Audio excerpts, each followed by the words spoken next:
Monogam-ish contains content intended for mature audiences. The views expressed here are for entertainment purposes only. Please enjoy the show. Hi guys, welcome. I'm Justina. And I'm Kenji. And we're Monogam-ish. And we have a friend Today. I was gonna introduce her originally as a unicorn, but I think her relationship status might have changed. So she's just here solo, but part of a potential polyamorous relationship. So we'll delve into this. I know. We have Whitney. I know, one of my favorite people. I love you. Met you at the house parties. Oh my gosh. Yes. Oh my gosh. We love you, Whitney. Thank you so much for coming. Thank you so much for having me. This is so exciting. Yes. I'm glad you're excited. I love it. So we're going to start from the beginning. So first, why don't you tell us how you identify sexually and then your relationship status? Identify most closely with pansexual. Okay. Oh, I love it. And as far as my relationship status, I would consider myself currently single. Okay. However, I have lovers and who I have very close emotional connections with, and I'm not sure what those dynamics are yet, but they're evolving too. Perfect. Nothing wrong with that either. So technically you're just not committed to one people or group of people or person. Correct. I actually had a breakup, official breakup with the love of my life. I know. Oh. And sorry. Who introduced me to the lifestyle 2.5 years ago. It got tumultuous toward the end, but that happened. We separated about 3-4 weeks ago. Okay. Okay. And we are still very close, and things are weird. It is, huh? It's one of those weird transition things. But I still like him, though. So shout out. Hi. You know who I'm talking about. Great guy. Great guy. Great guy. Great guy. Yeah. Yeah.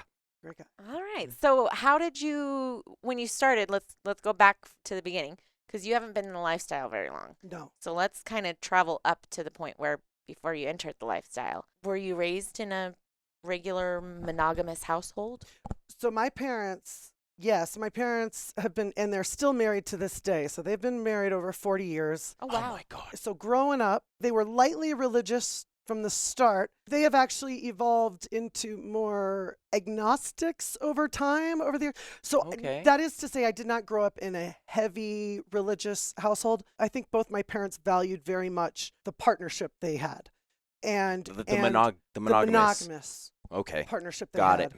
And I was very aware growing up just how independent each of my parents were, but how much they worked together. And so I remember my mom said recently, someone asked her, what's the magic? How did your marriage last so long? And she said, I've always had my own bank account.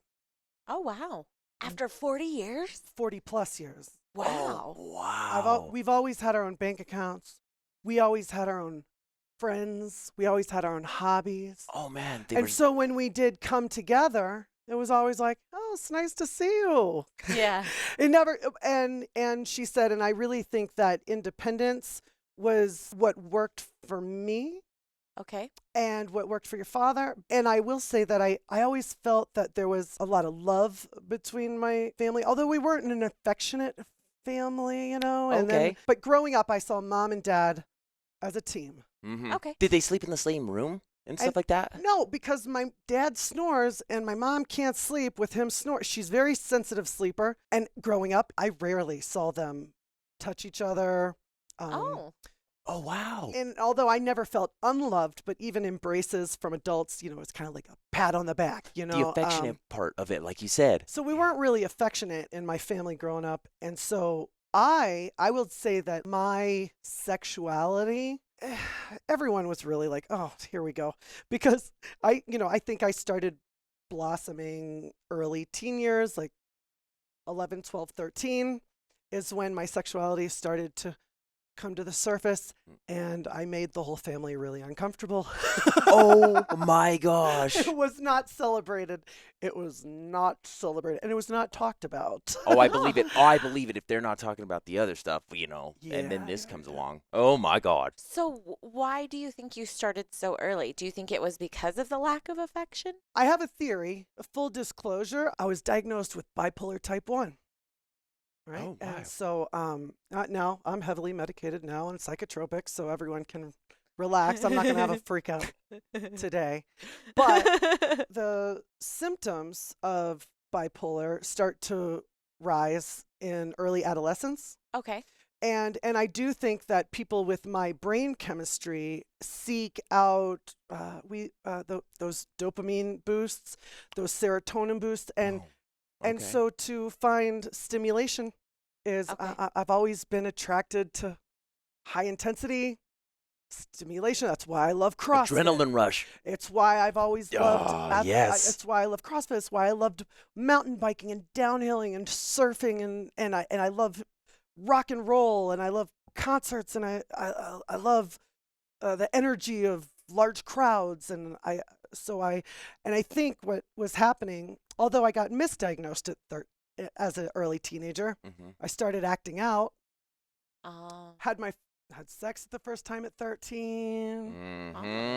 Me and my girlfriend, my best friend in 5th grade, we'd get on the bus at school and we'd roll our shorts up real short. And we'd put on blue eye mascara, or no, what is it? Eyeshadow. And then we'd go to school and we'd be all primped up for school, boys, in 5th grade. And then we're coming back home on the school bus and we're rolling it down and Taking wiping it off. everything off so our parents don't see us. But I do think there was a certain, that exhibitionism Okay. was emerging early. And I had sex at 13, but I'd been telling people for a year that I'd already had sex because I wanted to be cool. And so I had a reputation before I even had sex. And then I had sex. It was a horrible experience, but I remember going, that's it? That's all sex is? It better get better than that. And then I sought out better sex the rest of my life. Have you found it yet? I think the best sex of my life has been since I turned 40. I'm 42 now, but my 40s have been mind-blowing. Well, cheers to that. Shit. Right? Something to look forward to. I know. I'm about to turn 40 in 2 weeks. I know things about myself now. I've learned more in the last 2 years than I have learned collectively in my whole life about who I am sexually. And I'm still learning, but I have a better understanding of who I am, who I want to be, how people see me, how I show up for people. Oh, wow. How I need to show up for people, what I need to do to get there. I know more about that now than I swear. That's good. The 40s have been progress. awesome. The progress. I love it. So you started young. Yes. And then you shared with us earlier, you were you said kinky. Yeah, well, I would say my adolescence, first, because I was misdiagnosed, and so I never had appropriate help, medical help that I needed. They screwed up, and had they gotten it right, I think my life could have taken on a different trajectory. Oh, wow. But they didn't, so I struggled a lot. I got expelled from schools. I got put in a psych unit. I got in a lot of fistfights. I did a lot of drugs and alcohol. I learned to self-medicate with what is essentially the best drug on the planet when you're mentally struggling, right? I mean, alcohol really is the elixir for it solves everything right up until you get in trouble. But I did develop a relationship with alcohol that was injurious. You know, lots of trouble I got into. Right. And my relationship with men, with boys, with sex was rough in the start because my early sexual experiences were not healthy. Okay. No one was caring about my well-being. No one was concerned with my experience. And because I was wild and uninhibited and precocious and outgoing, I got targeted a lot and taken advantage of. And I don't think I even enjoyed sex. I kept trying. Because you were looking for something good like that, and from somebody that was going to care about you in that specific way. And as a teenage girl, it was a status. It was how I established empowerment. Sex became my way of competing with the men, of playing cards at the table, with the boys. It's how I earned my status. It's how I got my reputation.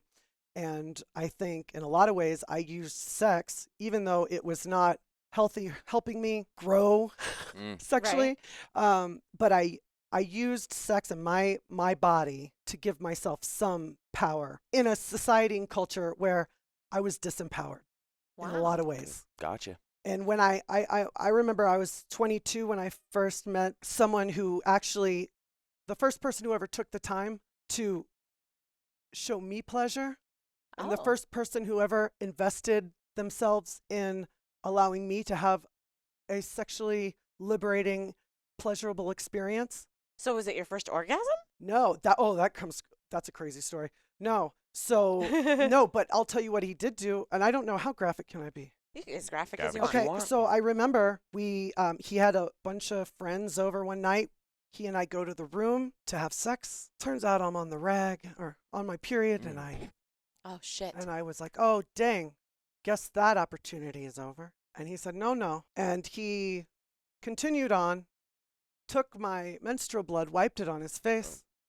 Wow. Went out into the living room when we were done and celebrated. Like it was a badge of honor. A badge of honor. Oh, wow. And it was the first time in my life when I was like, oh my God, that isn't disgusting, as boys have always told me, as women have always told me to be ashamed and hide your tampon and don't show them that and don't do this and don't wear those clothes and watch the string and all the information that we are pummeled with in our lives about our own menstrual cycle.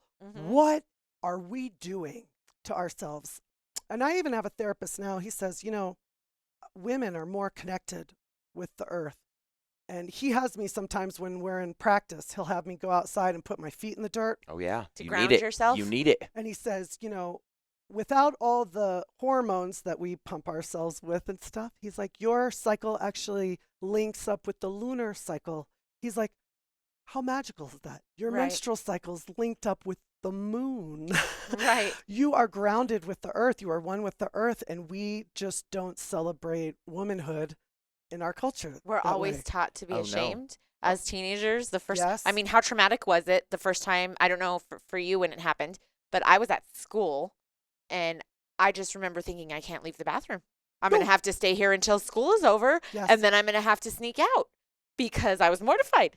And, you have pants on and you don't want to go out. You don't even want to walk to the nurse's office. Somebody's going to see me. I'm going to be humiliated. Yep. It's a horrible thing to go through as a teenage girl. I mean, how many times having sexual relations with a boy and then your period starts and then their reaction is so insulting and so degrading. It's definitely even. What are we doing? Yeah. Hey, some adults are like that now. They are. Both they male are. and female. You're right. I'm definitely not like that. It was when we were first together. It happened with us, and I was like, oh well, hey. Nothing wrong with that. When I used to have evolved. Yeah. You're far evolved. I've had a hysterectomy. So before that, when I used to have my cycle, you still have that shame from even younger, even when you're with a partner that doesn't mind it, that you kind of want to go, oh, I'm on my period, not today. Yeah. And so it's definitely something that I think as a society, you're absolutely right. The way that we look at it, the way that we shame it, it's not right. It's something that needs to change. It's kind of the same way I feel about nudity. Yes. As a society here, we shame nudity. And I'm one that's like, fuck bras. Fuck bras. Yeah, fuck bras. Free the nipple. Right. I'm all about it. Why are we wearing them still? Right. I'm uncomfortable right now. Take it off. Free the titty. Well, so there's 2 points that you bring up that I want to touch on briefly, just because I think it's significant. But you said the body image stuff. Now, when I was in my early 20s, girlfriend of mine was making a lot of money at the old Dancers Royale in Orlando, Florida. And I was like, you know what? I don't have any moral compass. I'm going for it. And I remember trying out the first night I tried out.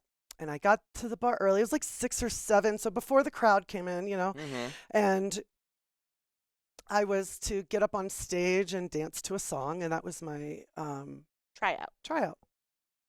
And was this a full nude? No. Actually, no. We had to wear tape on our nipples. Oh. Although we perfected it, we got it down to where you could. I even had nipple rings, and we had it taped up so it actually looked like a real nipple. Oh like we my had it God. so perfected. Oh, You know? wow. Mhm. Like we weren't doing tassels. We had like straight up. You could see our nipples and then the smallest thong you can imagine. But it was that kind of coverage though. Okay. The way I looked when I was 23 years old or however old I was, it was young. In retrospect, I look back at that body and I go, I had 7% body fat. I was athletic 'cause I surfed a lot and I was always active. And I look at my body at that age. And then I think about how I used to feel about that body, and it's criminal. It's criminal. And I'll tell you, that first night, I get up on stage, and I am shaking because I am afraid of what these men think of my ass, what these men think of my body. It's that like 20-year-old mindset. Right. Men and women, and I'm sure Yeah. you were like drop dead gorgeous. You don't know your And, ass from a hole in the ground. Yeah, Is what you don't know. exactly. Yeah. But I'm But sure, looking at you, you were drop dead gorgeous, but mentally you're going, oh fuck my life, like But it's not even a 20-year-old mindset. It's a female mindset. Female. We are so hard on ourselves at every age. It's ridiculous. It doesn't matter if we're teenagers. It doesn't matter if we're 50. This We're is true. hard, on ourselves. I still have to remind you. She still goes, I'm sorry, and I'll go, what are you sorry for? Yeah. What are you sorry for? Yeah, I know. Yeah. Well, that night, I go up and I do my little dance, my audition. And I sit down and, the manager, he said, you did a great job. I think you'd be a great fit. And I was like, oh, but now people are starting to come into the bar, right? Because it's getting to be drinking hour. Yes. And they're coming in, and I'm getting nervous, and my name's about to get called. Oh, fuck. Soon Rotation. For the rotation.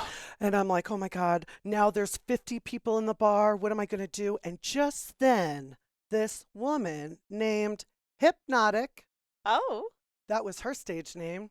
Probably with a Q, right? I don't know. I never spelled it out. But Hypnotic. It's her turn.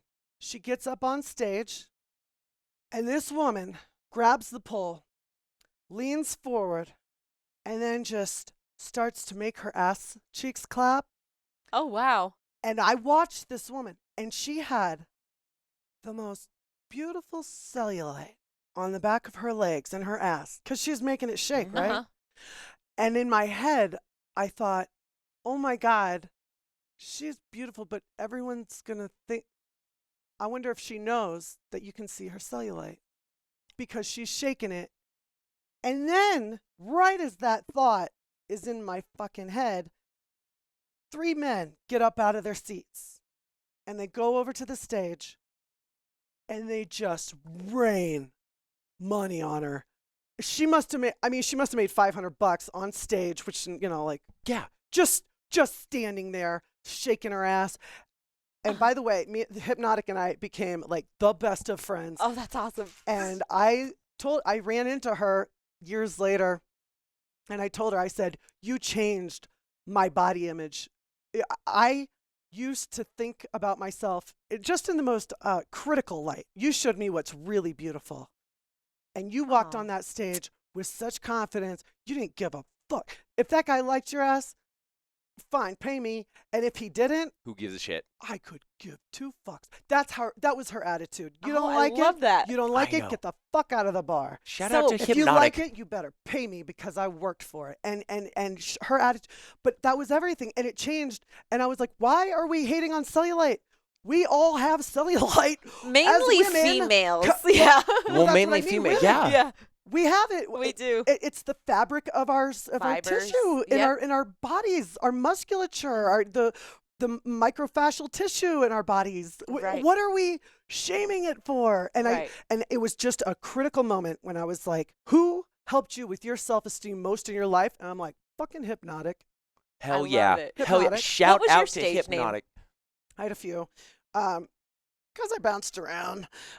Some Racy was a good one. Racy. Racy? Racy. Put your elbows to the bar for racing. Very nice. And then I was, let's see, I think I was Ivy for a while because I was obsessed with Poison Ivy from this band, The Cramps. Okay. And yeah, so I had a few I don't remember, but Did Gracie was a big one. Did you ever dance in town, or was it always like out of state? Well, I grew up in Florida. Okay. So I was always in Florida. I never say like what state we're in right now, so I just Oh, you know, yeah. No, Yeah. it was where I grew up in Florida. Okay. Yeah. Hell yeah. And then, can I tell one more story and then I'll shut up? No, you're fine. Whitney, you can tell all the stories you fucking want, please. Because you also asked about my first orgasm. Uh-huh. Oh, maybe I shouldn't tell this story. Well, I'll tell a version of the story. Okay. Do Please do it. I will say, okay, so in my early 20s, I had not yet experienced an orgasm. Even having by yourself? Sex. No, I had figured out how to shoot your butt underneath the faucet as a I love that. as a kid. Remember? And let the I still like the Like the water tub pressure water? now. Oh the yes. tub water. Yep. Oh yeah. But I was just telling this story last night. But like my dad was like a water an environmental conservationist. You know, The fucking advocate. bill. And The so bill. I would be in the bathroom with my ass underneath the faucet, and he'd come knocking on the door. He's like, "Turn the water off," and I'm like, "I'm almost there." Jesus. But anyway, but I learned how to do that. Okay. There was one time when I was put in a lockdown drug rehab facility when I was like 15 or 16 or anyway, teenager. We never had any alone time. Even in the shower, you were always with someone. And I remember one night, the only time in my life I've ever achieved this, but I was in a room full of 5 women, 5 other girls sleeping, and I just pressed my legs together. And it had been so long, and the fantasy was so rich, that just the pressing my legs together, I achieved orgasm. What the hell? Wow. So now, but you know what? I don't want to have to be put down in a lockdown Right? facility for 13 months to get there. But I had never had that pleasure with a man or woman. And so in my early 20s, though, I was working as a dancer, and a friend of mine hired me to entertain his poker party. You know, he wanted girls in bikinis to like carry out the drinks and stuff. And I ended up doing a private dance for this one character at the party, one of the guys at the party. Uh-huh. Older man. I was early 20s. I'm assuming he was in his 50s. Okay. It was actually a really erotic experience for me. Okay. Oh, I believe it. Yeah. And so I ended up having sex with this man. Was it at the party? It was at the party. It was in the back room. Oh wow. And I experienced the first vaginal orgasm I'd ever had in my life. Oh, wow. Penetration. Wow. What was so different from like the previous experiences? Yeah. Well, I had just danced for him for like 45 minutes. So it was a build-up. There's a lot of work up. Oh Yeah. yeah. Ooh, And then- I love the build up. Wait. He made love. It was no pounding. He wasn't It was trying to none of fucking this. go. Yeah. It was sweet, slow Soft. lovemaking. Oh, wow. And it was the taboo of sleeping with an older man like that. Older Okay. There man. was something really taboo about it, Mhm. right? Uh-huh. And there was some eroticizing of it being like a prostitution. Here I am dancing for this man Mhm. who's probably going to pay me money to like hang out with him and give him extra time at the poker party. And there was this fetishizing of it, this eroticizing of it, this Oh God. taboo. And I was so ashamed. I never told that story until I found the lifestyle. I was so ashamed. I never told anyone that story. Huh. I was Can so I- ashamed of it. Can I tell you something? Mhm. That story is so erotic. Just the connectivity, you know, with the gentleman that you had.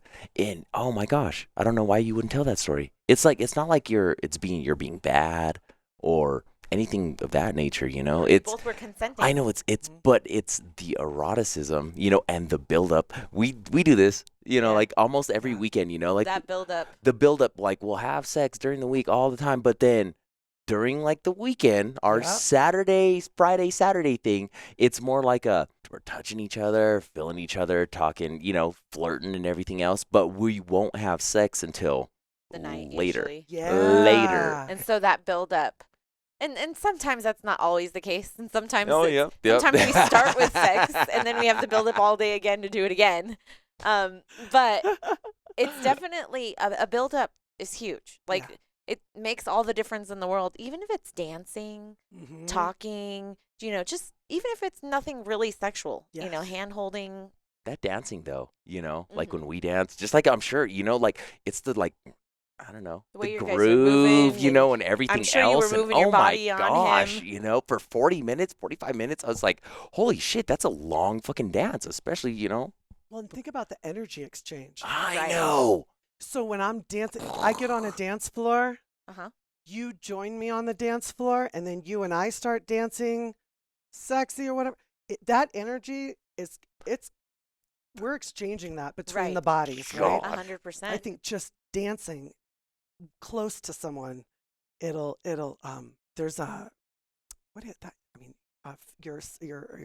pheromones, right? And your serotonin starts to rise, and you get a dopamine boost. And this is chemically happening in the brain. This is a physiological reaction to just being close to someone.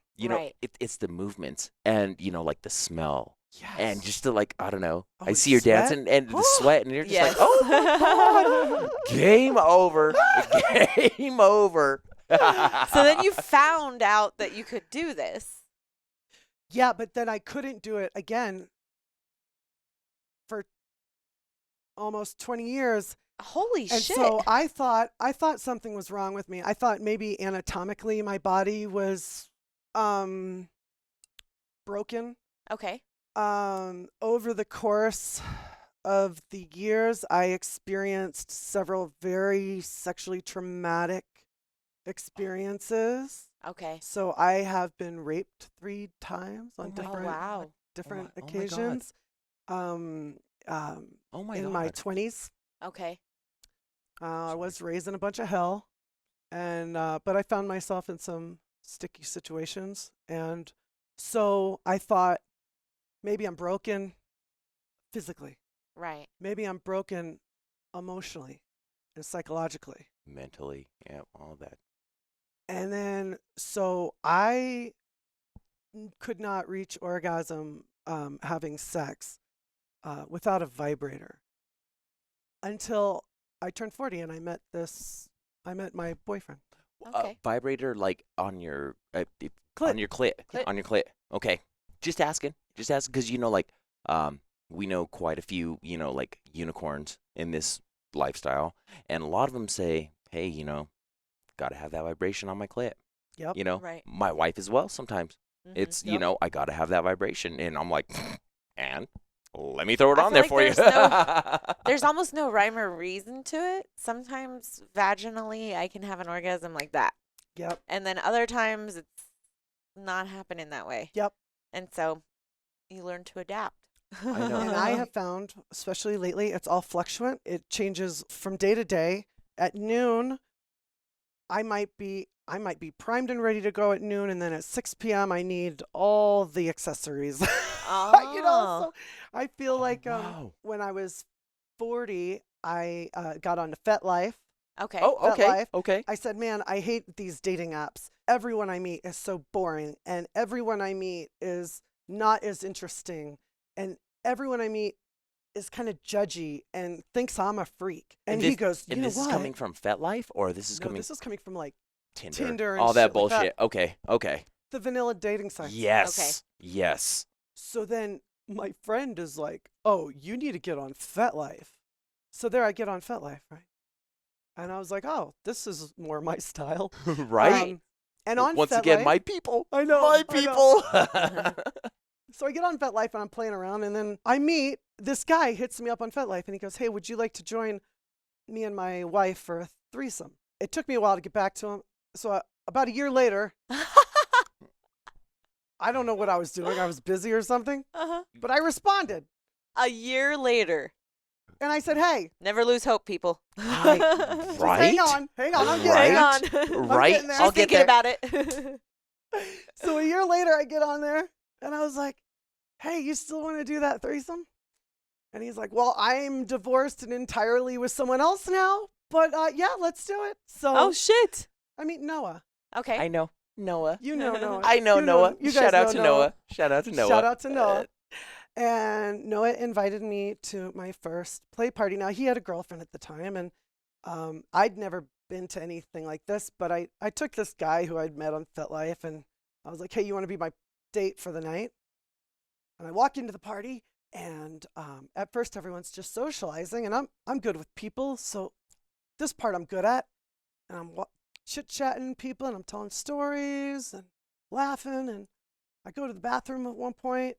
I meet someone in the hall. We're talking in the hall. But by the time I get back out to the living room, people are starting to have sex. And did you know it was that kind of party when I you knew. got there? Yes. Okay. I was ready, but I She wasn't ready.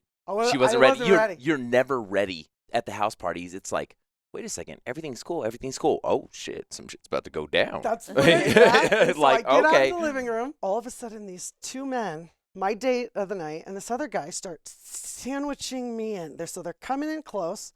And I'm like, oh God, how do I start this? Where does this start? What am I going to do? I'm nervous because I hadn't fucked in front of large groups of people before. I was insecure about my body. I was insecure about what do I look like when I'm having sex? Because I'd filmed myself having a few orgasms, and I was critical of that. And then, so then I was like, oh my God, I'm so nervous. And then just then, Noah walks up, and he smacks me so hard on the ass that it took my breath away. And it was on. I mean, it just changed. Something changed over in my head, and I was like, my people. I was made to do this. This is what I was born to do. Like this Fucking. and I felt so much freedom. Right. And I was having so much fun. I mean, that's the thing. I love to have fun. I mean, everyone does, but I am driven toward fun, and this was fun. Oh and my I God. was eating women's ass. Yes. I went crazy. I went crazy with I don't think I asked anyone for consent. No, you're supposed to do that, but it was my first night. But anyway, Which oddly enough, you've learned, yeah, asking for consent happens way more. I mean, it happens 99% of the time yes, in the lifestyle. Yes. Whereas in the vanilla world, I would say, that never happens. The conversation never happens. No. Unless it's more of a, a Tinder hookup and, you want to come over and Netflix and chill. It's always innuendos. It's never Always. actually, do you want to come over and have sex with me, and maybe oral sex and maybe, vaginal sex as well. It's Yes. never, it's never really a consent thing is not made a big deal in the monogamous or the vanilla world. Yes. In vanilla world, how much awkwardness could you avoid on dates if you just asked, excuse me, is it okay if I hold your hand right now? Right. Hey, is it okay? Can I touch your knee? Put my arm around you. Can I put my arm around you? Hold But you you by know your what? waist. What's true though too is there's always that initial fear Mhm. of rejection. Yes. And oddly enough, the fear for rejection wasn't with me. I had the fear of rejecting somebody. Yes. I felt like I was mean, and every person that asks me anywhere we go, She had to say yes to. or that I wouldn't Or like say yes. nice. I would, Or nice. Be it would be nice. so hard for me to say Yes. no. Yes. And now I'm to the point where I don't even think about it. Like if somebody asks me something, it's instant. Whatever way I feel, they instantly hear it. It's a Yes. yes or a no Yes, immediately. And so that's a huge thing in the lifestyle. And I think just having that openness about sex, you're not going to match with everybody. No. You're not. Chemistry is chemistry. And, there's a science behind it. When you're attracted to somebody, you're not. You are. And when you're not, you're not. Mhm. And so it's okay to allow people and to say, no, I'm not. No, yeah. That's not going to happen. Not just allow people. It's okay to say no. Right. You don't need to say yes all the time. Just because we're swingers doesn't mean we're open to everyone. Yeah. You And know? I'm even learning how to say no in different ways now, I say this oftentimes. If someone approaches me and asks me consent to touch and I am not feeling it, I'll just say, hey, I'm not feeling it right now. Thank you. Thank you for asking. I'm just not feeling it. Because that it's true. Because rejection, it's not a rejection of your character. It's not a rejection of your looks. It's not a rejection. It's a rejection of the energy that I'm just not feeling right now, and it's okay to say no to that. And I like how you do that too, because you're just like, no, not right now. Mm-hmm. It's okay. It's And okay. Not right now is a good way to put it too, because there's been times where I've said no and then later been okay, said yes. Mm-hmm. And then there's, Same. and vice versa. There's been times that I've said yes, and then later when they want to, no, I'm not, I'm good. Huh. I passed. Same. That Just- ship yeah, has sailed. That ship has sailed. We've already done that, and that wasn't very good. Right. Same. I think it's all in the moment. So It is.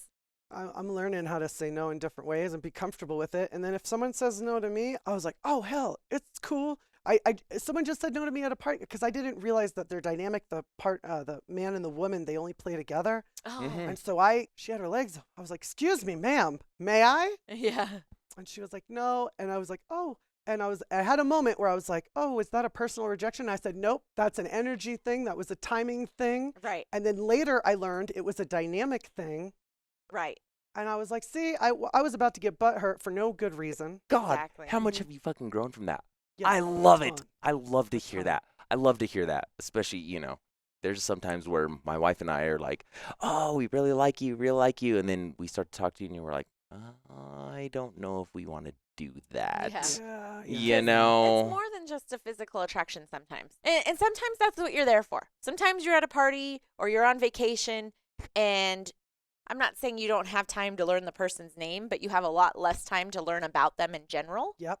And you still feel like that energy is right, the timing is right, you're both Yep. on the same page, Mhm, you're good. mhm. And then there's other times where we've talked to people for years, and then finally now the energy is right. Yes.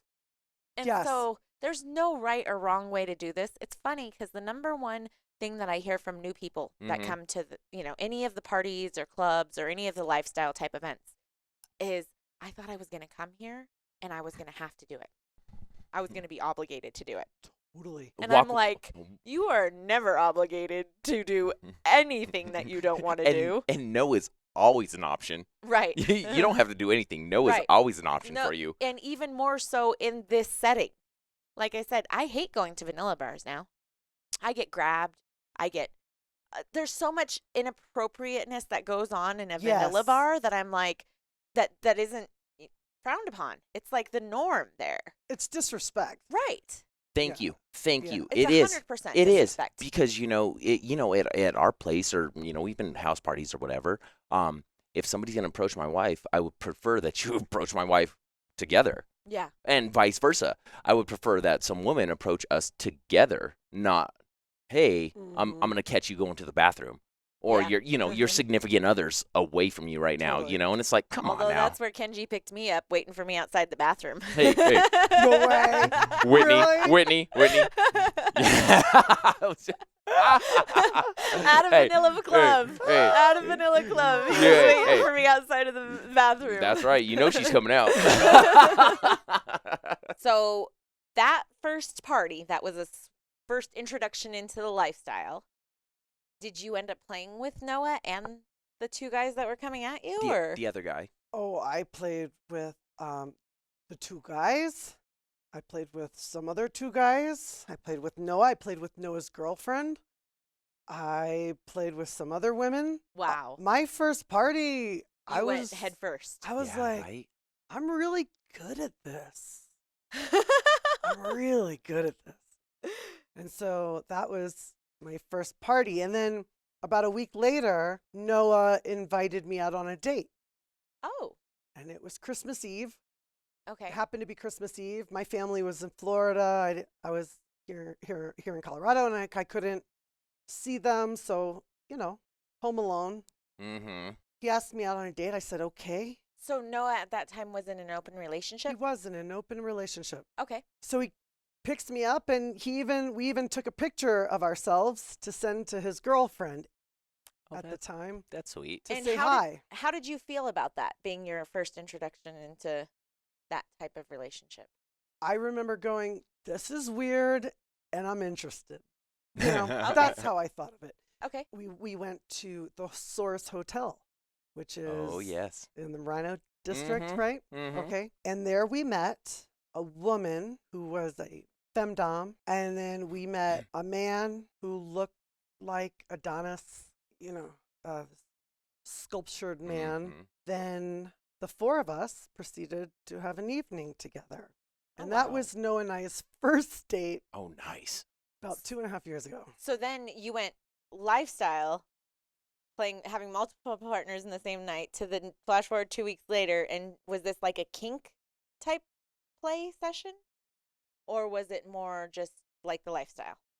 No. It was actually, it was just sex. Really? It was just sexy time. That just happened to be her occupation. Oh, wow. Oh, nice. Okay. Yeah. Okay. Yeah. So then you're full force into the lifestyle at this point. Yeah, I dove right in. That was Noah and I's first date. And then shortly after that first date, I think his girlfriend at the time did not like the relationship that I was having with Noah, and so she left. Okay. Oh, And okay. so she left the picture. But Noah and I just kept hanging out. Okay. And then you guys dated for about the last 2 years, right? Mm-hmm. And it's kind of on and off. Two at and a the half last end here. Yeah, and I'd say the last 6 months has been, sometimes we're together and sometimes we're not. That's okay. And that's okay. And so, I have met Noah. My wife has met Noah. And so you were talking earlier, has Noah allowed you to be you as far as opening up and, doing what you want sexually and being yourself and enjoying your kinks and doing all that? This is like one of those questions. If I answer it, we have to write a whole memoir. Oh. No. But I'll say this. Noah, he opened my eyes to not only like who I am sexually as a person, but also like what's available to me, and things that I never thought were possible are all of a sudden real possible. If he listens to this, I don't know. I don't want him to get a big head, but I'll tell you this. This is what happened. I met Noah and I was like, oh, all of a sudden, my whole life, I was shamed and criticized for being promiscuous, and for being slutty and being flirty, right? My closest girlfriends have always been like, oh my God, Whitney, it's always so overly sexual. My mother's like, Whitney, oh my God, you're always so, why is it always got to be so sexy? Why can't you rein it in? Rein it in, Whitney. And I've been told that my whole fucking life. So my whole life I'm going around going, God, I'm such a hoe. I'm so slutty, and it with negative connotation, and my whole life I'm going, why can't I just be like everyone else? Why can't I be normal? And now you're like, slut ever. Yeah. But Noah introduced me to this world where people celebrated that shit. Right. Slut ever. Yes. They celebrated it. Yes. Yes. Yeah. Thank you for walking into That's a room fucking like right. that. Thank Right. you. For just being you. Yeah. And that's the great thing about the lifestyle, because we often talk, it's not all sunshine and roses. No. And Noah is your bright light, but you've also shared that the reason that it's tumultuous is because you're really, really good, but you're really, really bad. And that happens in relationships. But the fact that he was able to open your eyes, he'll always have a special part in your heart, because he allowed you to find a community that allowed you to be who you are. Yeah. And so that's the beautiful thing about your guys' relationship, is whether it continues or not, because you've shared also that you have some other relationships going on. And so you're at a point where so many opportunities are in front of you, so many paths that you could take. But no matter what, he allowed you to learn how to be who you are. Yeah, he certainly did. And that's He awesome. did. Yeah. So tell us Wonderful. about this other couple. It's a couple, correct? This is the first time you're exploring the idea of No, they're not a couple. polyamory. Okay, so here's what's going on. Okay. So Noah and I split up a few weeks ago. Okay. Right. And we are very, very close because we care about each other so much. Yeah. We can't get out of each other's lives. We've tried multiple times to get out of each other's lives. And damn it, I can't shut the window on them, you know? Hey, we saw. It happened. We saw. We saw. It's all right. And so, but we see other people, you know, and we're seeing people, and I'm looking at the people close in my life, and I'm finding that I have this one girlfriend who she and I are getting real tight. I respect and love so much about her as a friend, but then I find her wildly sexy. Oh yeah. Does she know you feel this way? Oh yeah. Oh, yeah. Okay. Oh yeah. I tell her. Okay. Oh yeah. I told her I got a crush on you. It's a crush, you know? Uh-huh. And that's interesting to have that. And then I have another friend. He and I, every time Noah and I have split up, we've really gotten close, and then Noah and I get back together.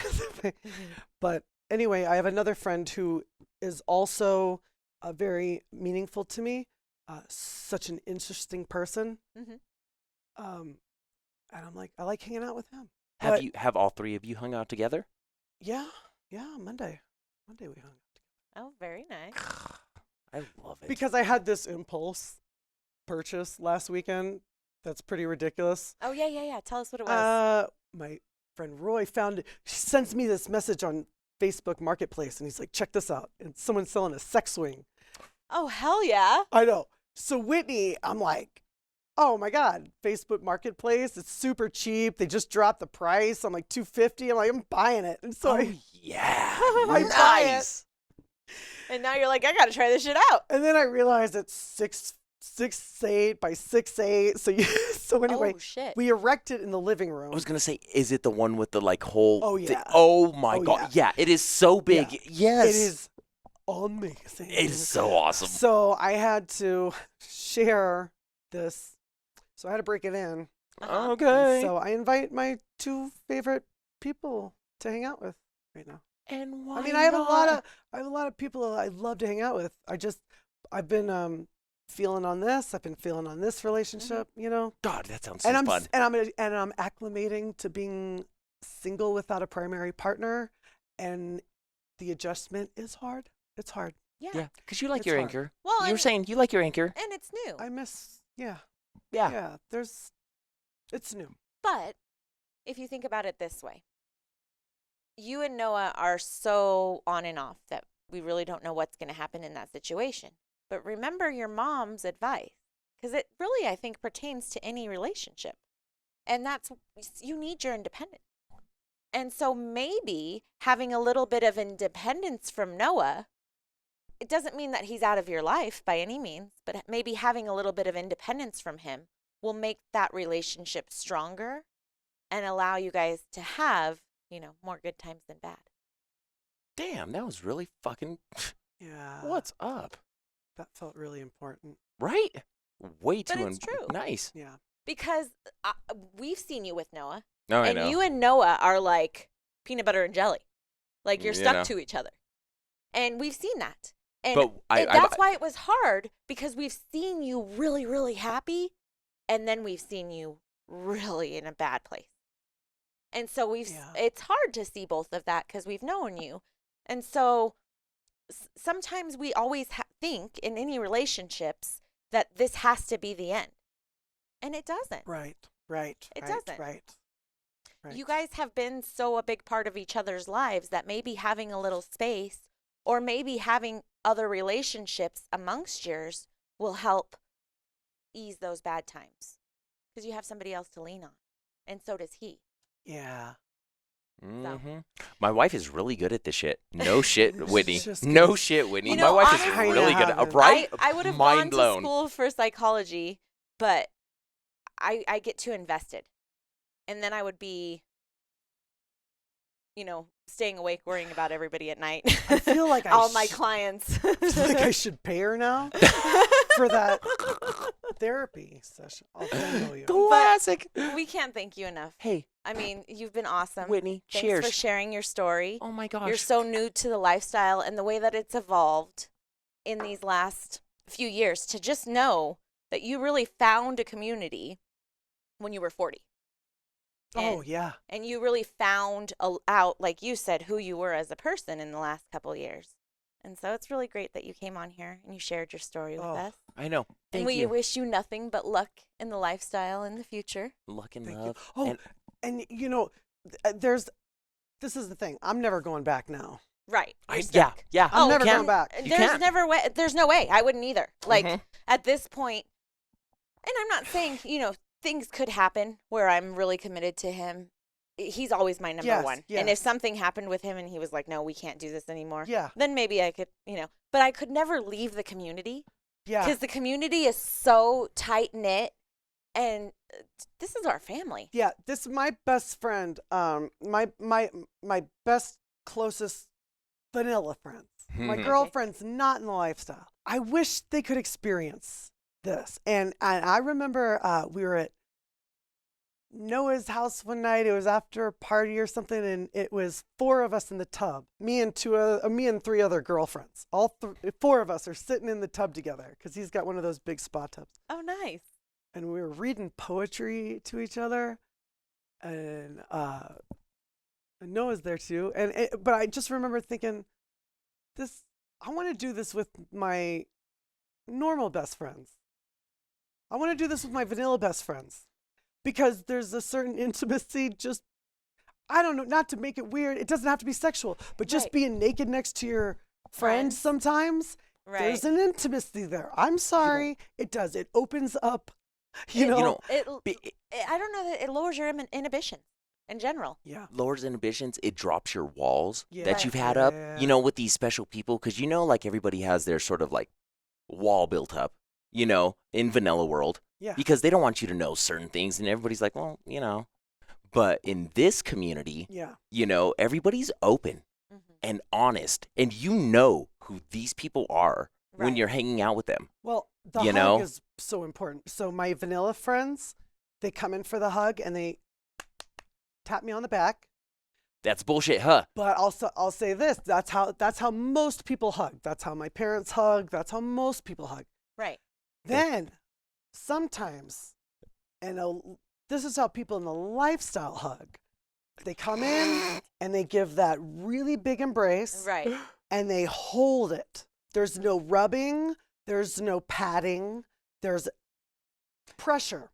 Right. There's tension. And I will say that what happens in my body physically, it is an immediate release of stress.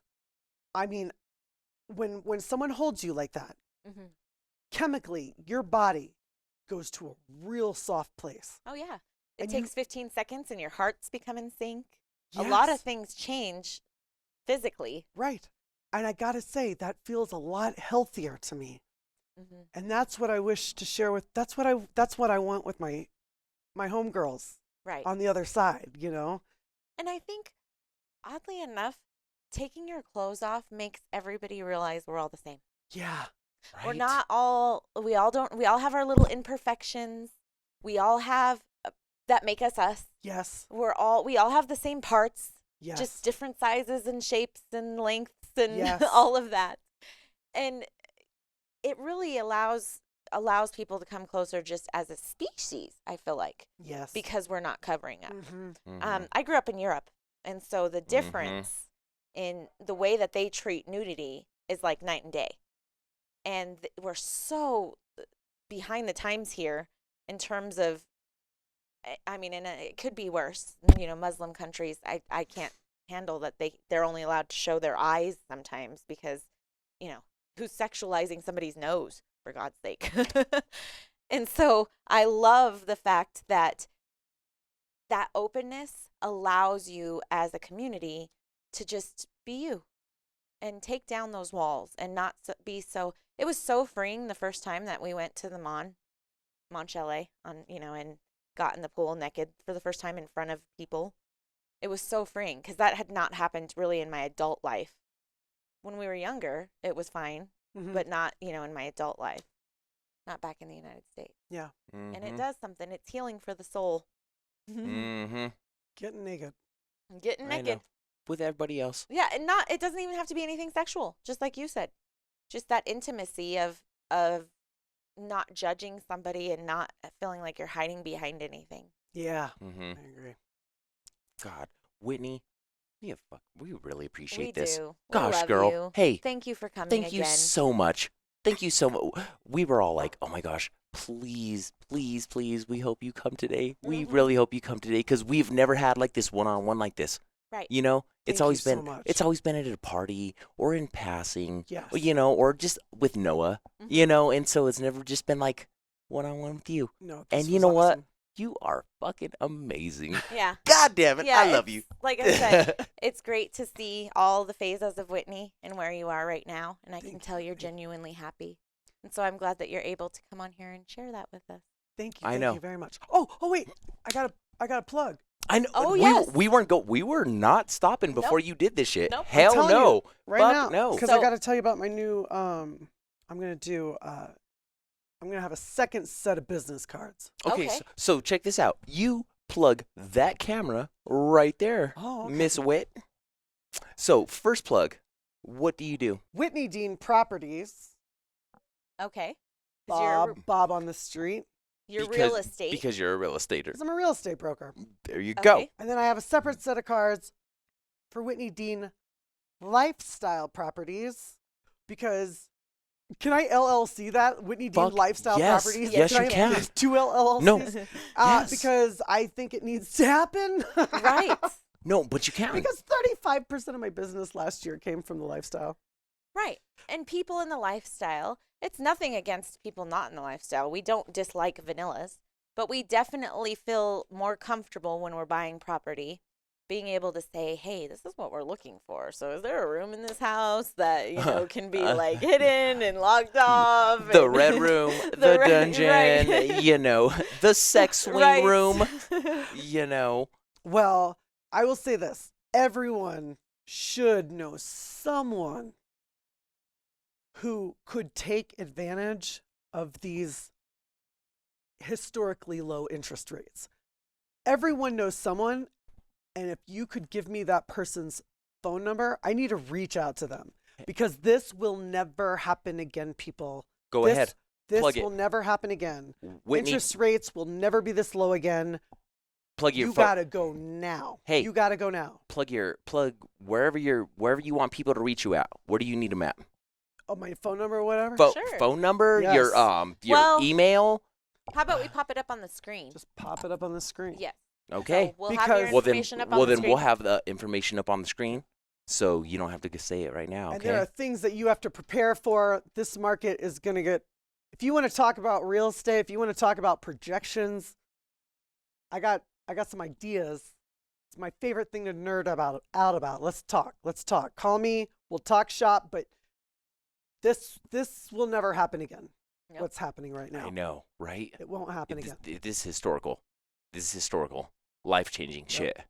I know. Well, once again, Whitney. Hey. Shout hey, out to Whitney Dean. Shout out to Whitney. Lifestyle Oh, Properties. hey, lifestyle That's right. property. That's right. And so, in addition to this, we also have to plug our shit, Of know? course. So, Catch us. yeah, catch us. Actually, this is a great episode for you to catch us on YouTube, so you can catch Whitney's information on there. Mhm. But also look up Whitney Dean Properties here in Denver, Colorado. Mhm. And then for us, you can find us at Monogam-ishpodcast.com. Don't forget There's there's a a dash dash. between the I. the M and I. The M and the I. Classic. So check out our website. We're really trying to pick up our presence on social media. So get online, reach out to us, send us questions. Let us know who you'd like to hear from, what topics you'd like to hear from. What kind of stories? Right. Everybody has a different story. In one So- of our more recent episodes, you guys heard us go through all of the lifestyle verbiage, because people don't know what some of these terms mean. If you had something that you were particularly interested, let us know and we'll cover it on a future show. That's right. Otherwise, make sure you like us and subscribe on Spotify, iTunes. iTunes. YouTube. You know where to find us. Instagram. Check us out. Follow us every week. Shout out. Love us. Bye, Ishes.